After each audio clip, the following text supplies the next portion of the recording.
Welcome to this video on processing JobKeeper payments in Reckon 1. Before you can process JobKeeper payments, you must have completed a number of steps with the ATO and your employees. Please see the ATO website for more details. JobKeeper requires a simple adjustment to existing payroll procedures by including an allowance item for the various JobKeeper steps, like flag the start of the JobKeeper claim, flag the end of the JobKeeper claim, and top-up allowance for employees currently earning less than $1,500 per fortnight. If you are paying employees on a cycle other than a fortnight, you must adjust the amounts accordingly. To create the allowance items, go to Administration, Settings, Payroll Settings, and Pay Items. Click Add to start the creation process. For pay item type, select Allowance. In Allowance type, select Other. We are creating the flag to notify the start of the JobKeeper claim period for an employee. So for the name, enter JobKeeper-start-FN01. You must enter this exact wording to avoid delays in processing your payments. The last two digits refer to the fortnight week of the JobKeeper program from which you are claiming the subsidy.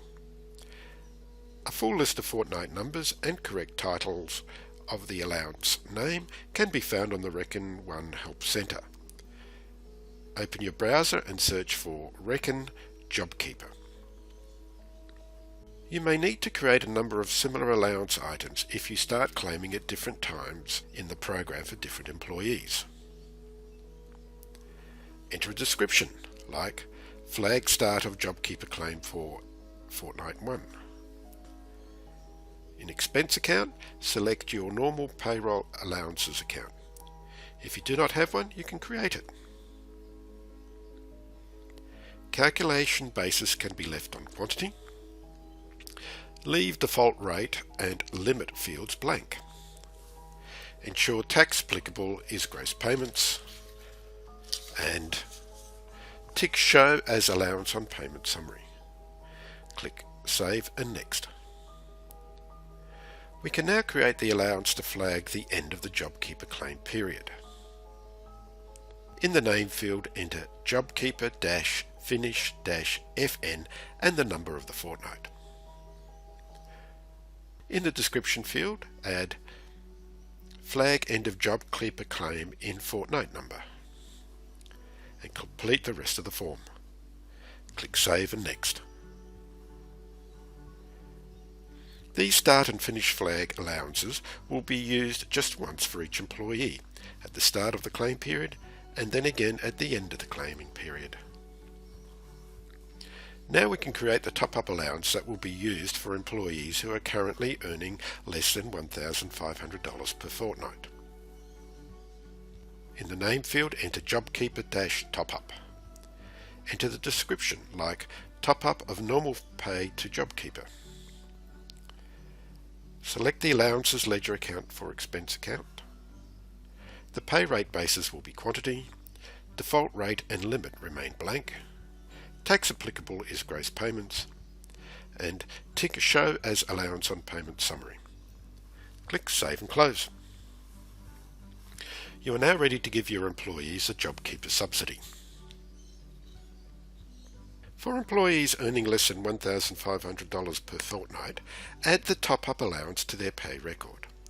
Go to Payroll, Employees, open the first employee record to receive the top-up and go to the Pay Setup tab. Scroll down to the Allowance section and click on Add New Row. Select the pay item JobKeeper Top-Up. For quantity, enter 1. In the rate field, for employees who earn the same amount each week, enter the difference between the normal pay and the JobKeeper subsidy. In this case, the employee is paid weekly for 20 hours at $33 per hour for $660. The weekly value of the JobKeeper subsidy is $750, so we can enter an amount of $90 here. If the employee is on variable hours and the amount of pay changes from pay to pay, then it is best to enter $1 in the rate field and then enter the correct amount at the time of the pay run. If the employee is being paid $1,500 per fortnight or more, there is no need to enter a JobKeeper top-up allowance.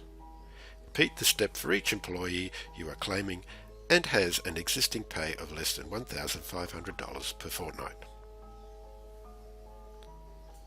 Your first pay run claiming JobKeeper subsidy must include the flag for starting the claim. Start your pay run and open the first employee being claimed. Make any adjustments that are necessary to the ordinary time earnings amount. Go to the allowances section and click on Add New Row. Select the JobKeeper Start FN01 pay item to signal that the claim is starting at the start of the JobKeeper program, the 31st of March 2020. If you are starting a claim on this employee at a later time in the program, you must select the appropriate JobKeeper Start fortnight number for that fortnight. In the quantity field, enter 1. Leave the rate field blank. Click outside the line to update the entry. Your pay run for this employee is complete in signaling the start of the JobKeeper claim period. Continue to the next employee and repeat these steps. If the employee is receiving a top-up and the allowance has been entered on their Pay Setup tab, the top-up allowance will appear in the allowance section. Just check that there hasn't been any change and that the gross amount at the bottom of the screen is $750 for weekly pays, or if using fortnightly pays, $1,500. For employees with variable pay amounts, you will need to enter the amount of the top-up. Complete all other elements of the pay and check the gross total at the bottom of the screen. Subtract this amount from $750 for a weekly pay to determine the amount of the top-up. Enter this amount in the rate field of the JobKeeper top-up. Confirm that the gross total is $750. The pay run for this employee is complete. When all employees' pays have been adjusted, you can complete the pay run.